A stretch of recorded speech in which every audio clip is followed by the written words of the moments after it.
جب مجھے اپنے دل میں یاد کرتا میں بھی اسے اپنے دل میں یاد کرتا ہوں. جب میرا بندہ کسی محفل میں میرا ذکر کرتا ہے میں اس سے کہیں بہتر محفل میں اس کا ذکر کرتا ہوں. اللہ کی محفل تو ملائکہ اعلیٰ کی ہے، ملائکہ مقربین کی ہے. بہرحال اللہ کو تم اپنے دل میں مستحضر رکھو، اللہ تعالیٰ تمہیں بھی یاد رکھے گا. دوبارہ فرمایا احفظ اللہ تجدہ امامک تجاہک، اللہ کو یاد رکھو تو اپنے سامنے موجود پاؤ گے. جب چاہو دعا کرو تو احفظ اللہ تجدہ امامک یا تجاہک، اپنے سامنے موجود پاؤ گے. اذا سألت فاسأل اللہ، اب آ گیا وہ مرکزی مضمون. دیکھو جب مانگو اللہ سے مانگو، غیر اللہ کے سامنے ہاتھ دراز کرو ہی مت. ایک حدیث میں آتا یعنی حرام نہیں ہے، دنیاوی قواعد اصول قوانین کے تحت کسی سے مدد چاہنا، کوئی سوال کرنا حرام نہیں ہے. آپ سوال کریں، مدد لیں، اسی پر دنیا قائم ہے، ایک دوسرے کے ساتھ تعاون کے ساتھ. لیکن اونچا مقام کیا ہے؟ کسی سے سوال مت کرو سوائے اللہ. یہاں تک کہ جوتے باندھنے کا تسمہ تمہیں درکار ہے تو بھی کسی سے مت مانگو، اللہ سے مانگو. کیا پتہ اللہ کس کے دل میں ڈال دے اور وہ آ کے تمہیں تسمہ پیش کر دے. ہوتا ہے ایسا، بس اوقات ہوتا ہے. جو اللہ کے ساتھ لو لگا کر رکھنے والے ہیں ان کے تو ایسے واقعات ہوتے ہیں کہ دل میں ایک بات آئی اور اس کے بعد وہی بات جو ہے وہ کوئی شخص آ گیا، اس نے وہ بات پوری کر دی. کیونکہ لوگوں کے دل جو ہے وہ تو اللہ کے 2 انگلیوں کے مابین عزت چاہتا پھر دیتا. کیا پتہ اللہ کسی فرشتے کو انسانی شکل میں بھیج دے. آتا ہے فرشتہ، آتا ہے انسانی شکل میں، آپ کی تکلیف کو رفع کر دے، آپ کی ضرورت کو پورا کر دے. اسی سے مانگو، کسی اور سے مانگو. یہ ہے توحید کا لب لباب. یوں سمجھیے اسلام کی جڑ کیا ہے؟ ایمان. اسلام کا جو خارجی نظام عمل ہے، انفرادی اعمال ہو اجتماعی ہو، ان سب کی روح رواں کیا ہے؟ ایمان. ٹھیک، ایک بات ہو گئی. ایمان کا خلاصہ لب لباب کیا ہے؟ ایمان باللہ. جیسے ایمان بالآخرہ بھی ہے، ایمان بالملائکہ ہے، ایمان بالانبیاء ہے، ایمان بالرسل ہے، ایمان بالکتب ہے، ایمان بالقدر ہے. لیکن اصل ایمان، اسی لیے ایمان مجمل میں آپ کو معلوم ہے کسی اور چیز کا ذکر نہیں. آمنت باللہ کما ہوا باسمائہ وصفاتہ وقبلت جمیع احکامہ اقرار باللسان وتصدیق بالقلب. یہ ایمان مجمل ہے. اجمالی طور پر ایمان اس کا نام ہے.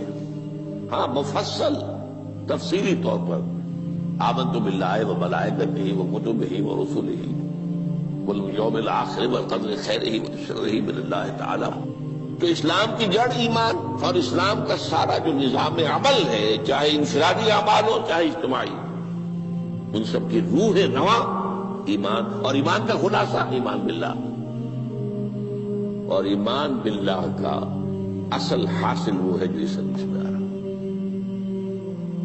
اس کے 2 تقاضے: عبادت صرف اسی کی، استعانت صرف اسی سے. اس لیے میں نے سورہ فاتحہ کا تذکرہ شروع میں کیا. یہ عبادت کا جوہر ہے، عبادت کا جو ہے یہ ایمان کا حاصل. عبادت صرف اس کی ہے اور استعانت صرف اس سے. استعانت ہی میں سوال بھی آ گیا، یہ بھی مدد ہے. آپ کسی سے کچھ مدد مالی چاہ رہے ہیں یا کوئی اور مدد چاہتے ہیں، کسی کام میں مدد چاہتے ہیں، جیسے میں نے کہا تھا کہ سفارش کرانا چاہتے ہیں، بھی مدد ہے.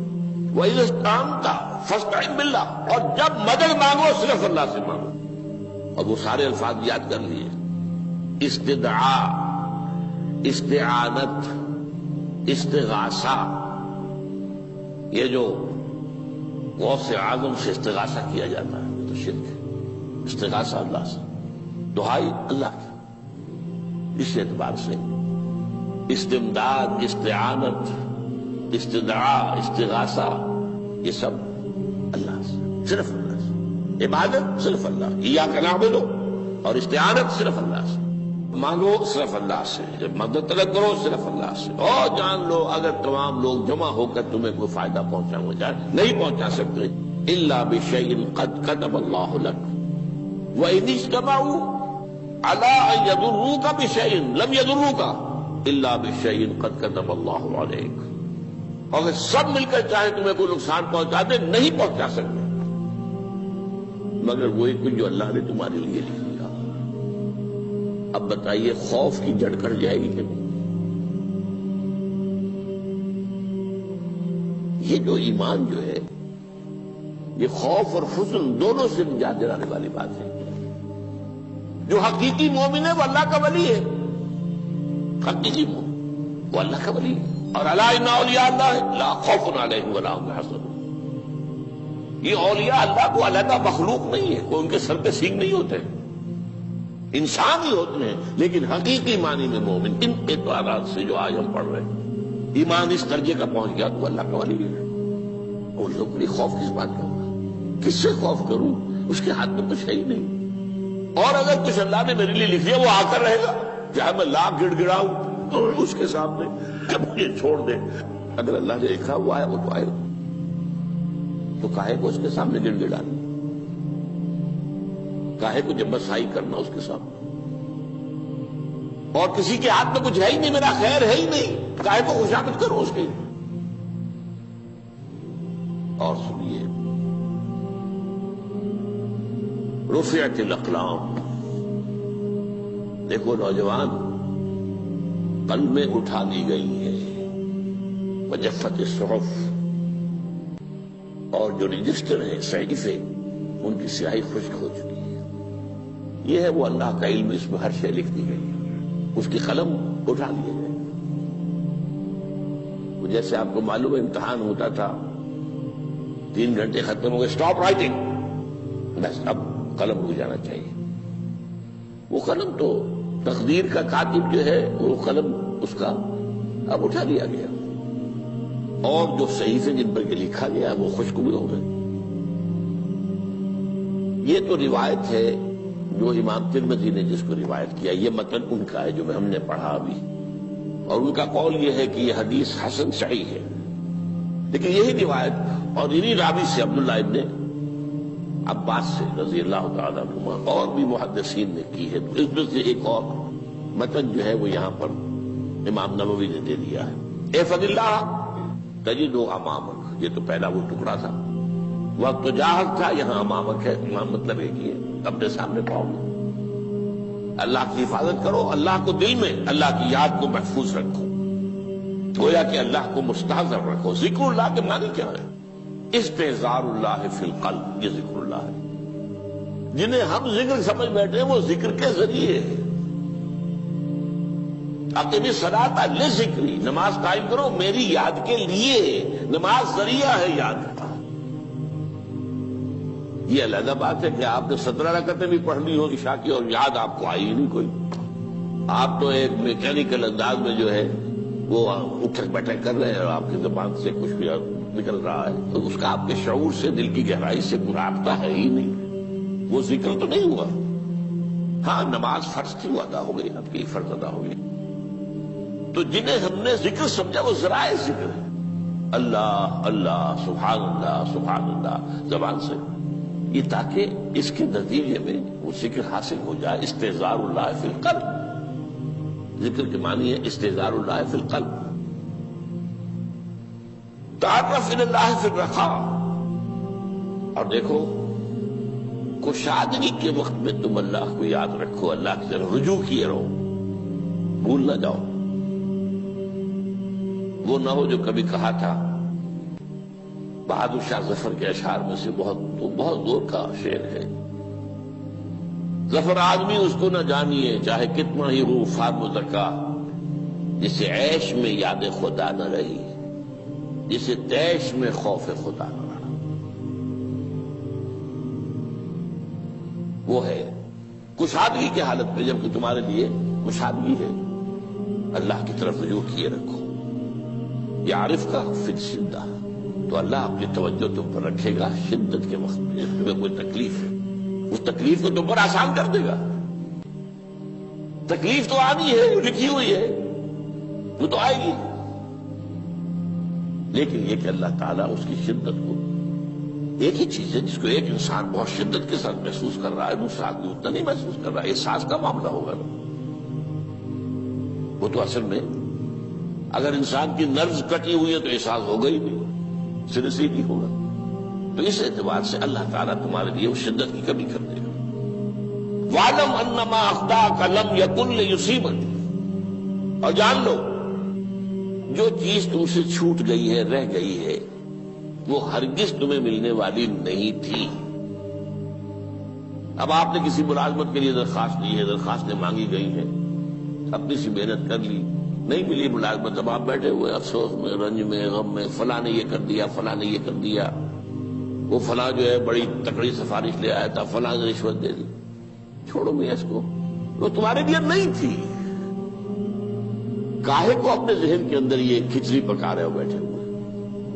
خواہ آپ شاید سوء ظن میں بھی مبتلا ہو رہے ہو، کسی نے نہ رشوت دی اور آپ سمجھتے ہو کہ رشوت دی ہے اس نے۔ یہ ساری چیزیں جو ساری سیئات، ان کی جھٹپٹ ہے۔ وَاعْلَمْ أَنَّمَا أَخْطَأَكَ لَمْ يَكُنْ لِيُصِيبَكَ وَمَا أَصَابَكَ، اور جو چیز تم پر آ گئی، لَمْ يَكُنْ لِيُخْطِئَكَ، ہو ہی نہیں سکتا تھا کہ وہ تم پر نہ۔